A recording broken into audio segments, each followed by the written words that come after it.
Hey there, comic fans. This is Jimmy the Geek Aficionado, and I wanted to share with you some books that I recently got after helping out a customer with some submissions for CGC and doing a significant amount of pressing work for them. This particular person is a very big fan of Valiant Comics and has a significant collection of Valiant Comics, and that is where the bulk of his collection value is. But he also has a bunch of Silver Age books and Bronze Age books, and he was happy to part with that in trade for the work that I did. So as we continue with our Will Work for Comics segment, this is something that is well, it's a benefit to building my collection. It also gets me this gorgeous copy of Vampirella Number 31, featuring a Frank Frazetta cover of Luana the Beast Girl, which is a backup story in this issue.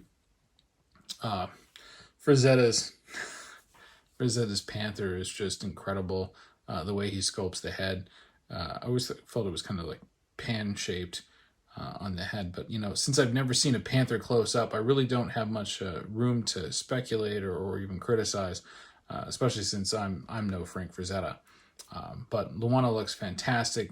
They've really captured a lot of great tonal features, and they've done a lot of work to highlight the facial features and really kind of give a lot of detail in there. As well as the cats. The cats are fantastic. But yeah, glad to get that. That's one of the last 3 Frazetta covers that I need. I guess now I just need annual 1 and, the ubiquitous issue 1. So we'll be getting that at some point in the future. Not quite sure when. Another great feature that he had is, some of the age of his books. We had this wonderful copy of Miss America number, I believe this is issue number 38 from volume 7. Now, you're thinking to yourself, why in God's name does he have a Miss America book? Well, because it features Patsy Walker. And as you all know, Patsy Walker becomes the Hellcat. So why wouldn't I, catch some of her early stuff? And, well, let's just be honest. I love redheads. Moving along. One of the few issues that I have in the latter portion of this series, issue number 87, I needed of Tales to Astonish with the Hulk and Submariner. So I've capped that one off. Conan the Barbarian, issue number 5. That's a big one. I'm collecting the first 25 issues of the Conan the Barbarian series, where the majority of those covers were actually done by Barry Windsor Smith. And the art is fantastic, and these early Conan stories are really strong as well. Outside of that, there's only a couple of issues that I'm trying to track down, which feature the first appearance of Bellet and her origin. But he did have issue number 5. He's got some other ones that I'll be picking up in the future. But I wanted to make sure that I left there with my other favorite redhead, Red Sonja. This is issue number 24. Not the first appearance of Red Sonja. The second appearance, first cover, and this is where she's also not in her atypical outfit that everybody's familiar with, the chain metal bikini that was featured in Savage Sword of Conan, I believe, and we're trying to hunt that issue down. But she actually has a chainmail shirt that she wears in this. So that's a solid couple of pickups there, right?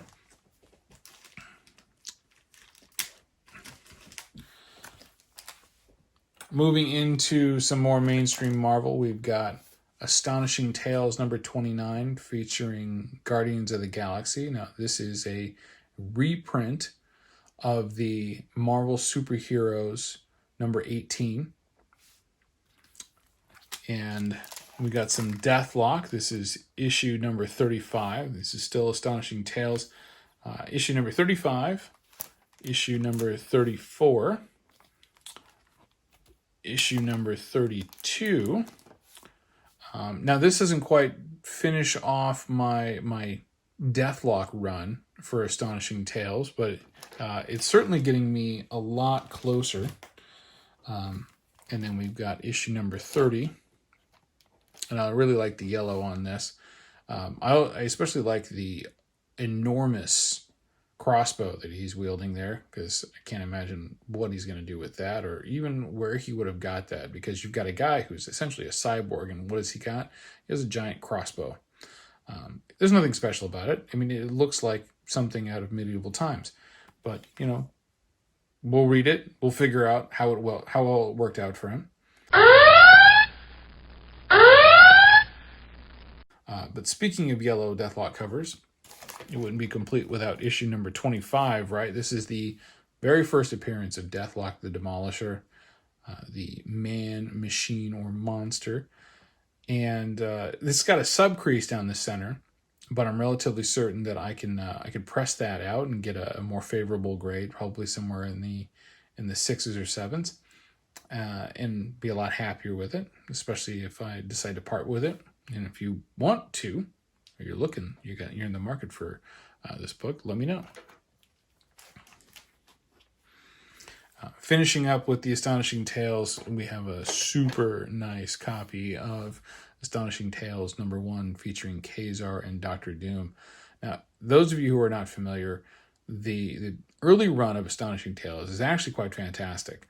I want to say it's I don't know how many. I can include that information below, but there's a long run that features Kazaar and Dr. Doom on this, and there's a lot of these great Dr. Doom stories that go through here. Now, what you may not be aware of is that this features the early Kazaar stories after he appeared in X-Men 10 and in some early Daredevils. But what's even more so is that he gets guest stars like Kraven the Hunter and even first appearances. In issue number 6, we actually get the first appearance of Bobby Morse, who becomes Mockingbird. Now, she's in this storyline not as Mockingbird or as anybody else, but she's just a woman looking for her husband. Now, I don't know about you, but I didn't know before I read that she even had a husband, because, she's always kind of messing around with Clint or somebody else. So there's some really good stories going on there. And then in issue number 11, we actually get the first, it's the second appearance of the Man-Thing in comics. First appearance being in another book called Adventures into Fear, and I believe that's issue number 12. So this is as part of this haul. This is the last issue of Astonishing Tales, and that's number 1. Some getting into some more of the key issue books that I was able to pick up. We have here a nice VF copy of Star Wars number 1.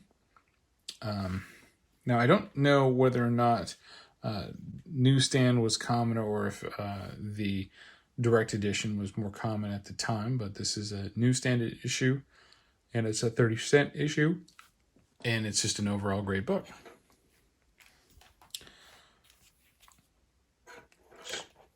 Those of you who like Adam Warlock, we have Strange Tales number 178. This features the first appearance of the Magus, who's like the antimatter version of Adam Warlock. This is a classic Jim Starlin work, and this begins the tales of Warlock following his Marvel premiere. His start in Marvel premiere. I believe it was issues 1 and 2. Then we get the Strange Tales stuff, and then we move into some back into the Warlock title. No, I'm sorry, I take that back. I think the Warlock title came first, like the first 8 issues of Warlock, and then he came back with Strange Tales, and then he goes back to the Warlock title.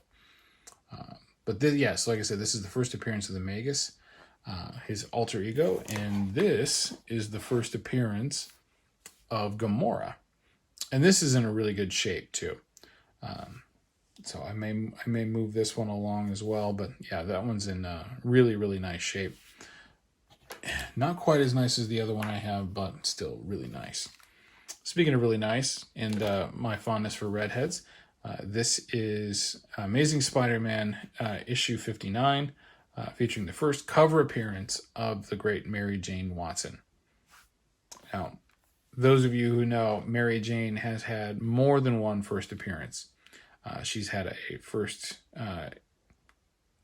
mention of her name appearance, first cameo in the Shadows appearance,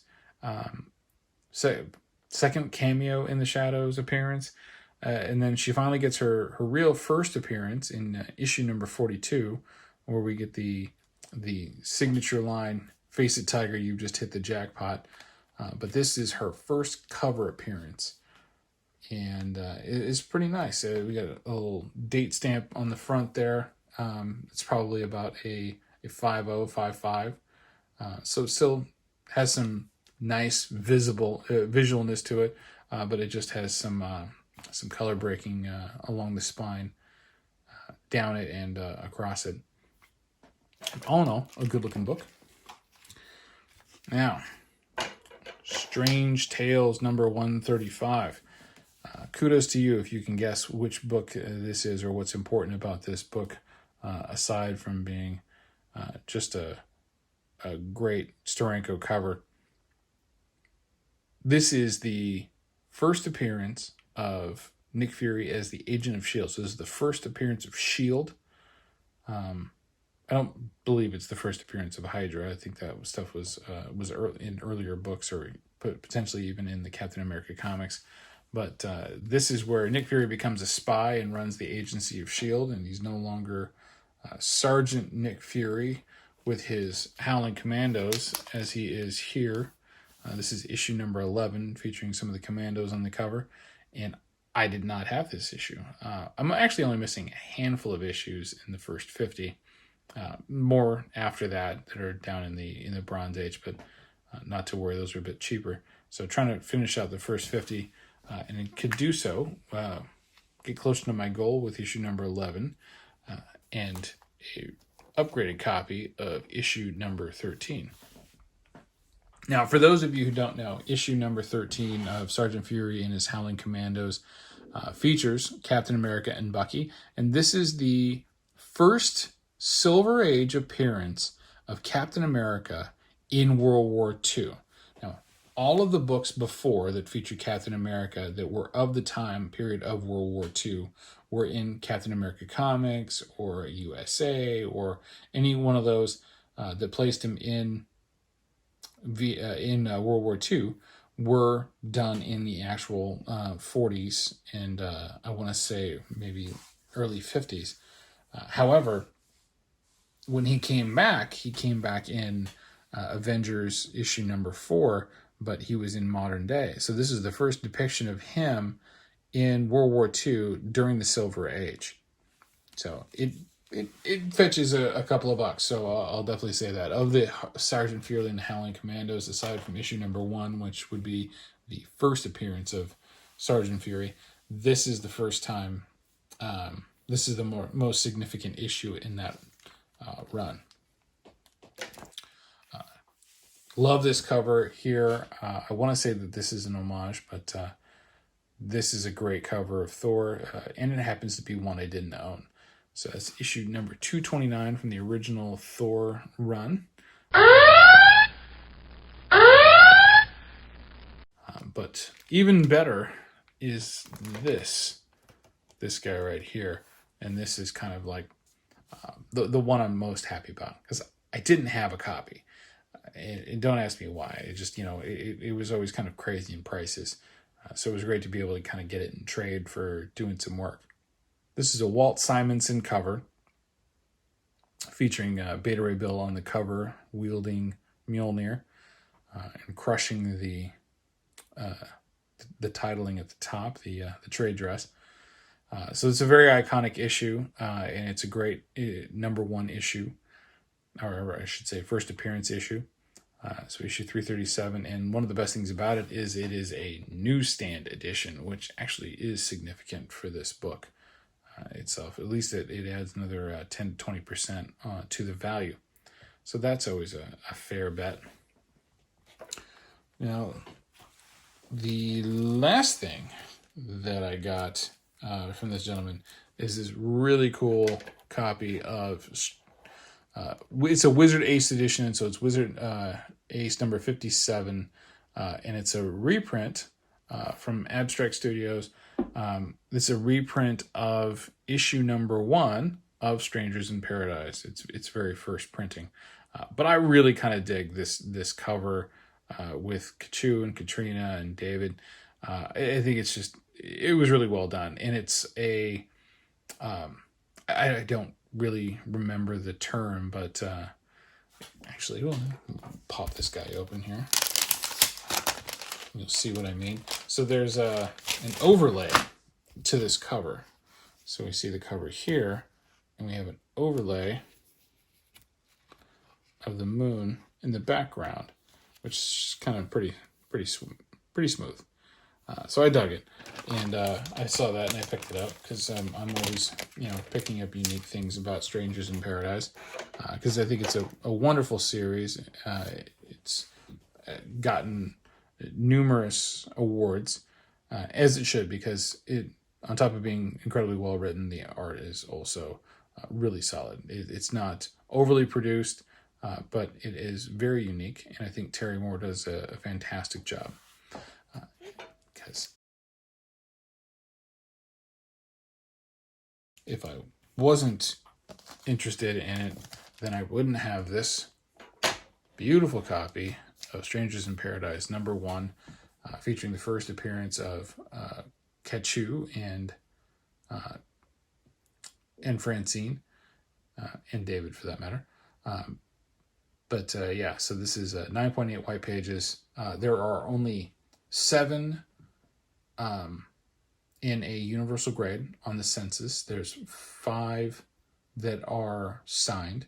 So out of whatever small print run this actually was, there's just over 100 that have been graded by CGC. And this is one of 12 total books that is on the census in a 9.8. I've looked back at the numbers on it, and back in, I want to say 2013, this book, one of these books sold for $2,000 in, I want to say 2017, somewhere around there. There were 2 sales that were in the ballpark of $1,500, and there was a sale recently for $1,300 on it. So the market average of the book at this stage is about $1,300, which I think is just criminal, considering how well it is and how well received it is by the comic community, and is a staple of independent comics. And it certainly stood the test of time. There was so much drive for getting back the characters and the stories that they now have Strangers in Paradise 25, which is a kind of a celebration of the 25 years that this book has been out, because this was released in 1993.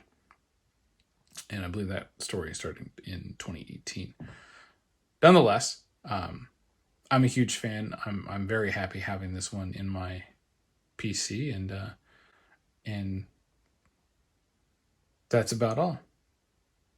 So thanks again for checking this out.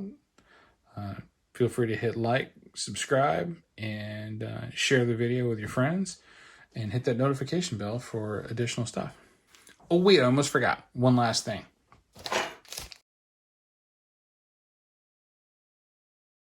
So I was traveling back from Florida, and I'm in between airports, and I am just sitting around with the family. I got nothing else to do. I turn my phone back on, connected to the network, and I see a message from Instagram for Elite Comics, who's doing a claim sale with the Golden Age Guru. And I was able to actually pick up a book from him, and he sent me this really cool note. It says, "Thanks, James, for the claim, even when running from plane to plane. Sincerely, Golden Age Guru Jeff." I was able to get one thing from Jeff that day, and I'm very happy to have it, and it's very special. It is Strange Adventures, issue number 180, featuring the first appearance of Buddy Baker, the Animal Man. It's a nice solid 4550 copy. I'm going to have it. I'm going to clean it and press it, and I'm going to send it out for grading sometime in the near future. But in the meantime, I'm definitely going to read it, and I'm really happy to get this. So that is all now. You can turn off the video. Thanks.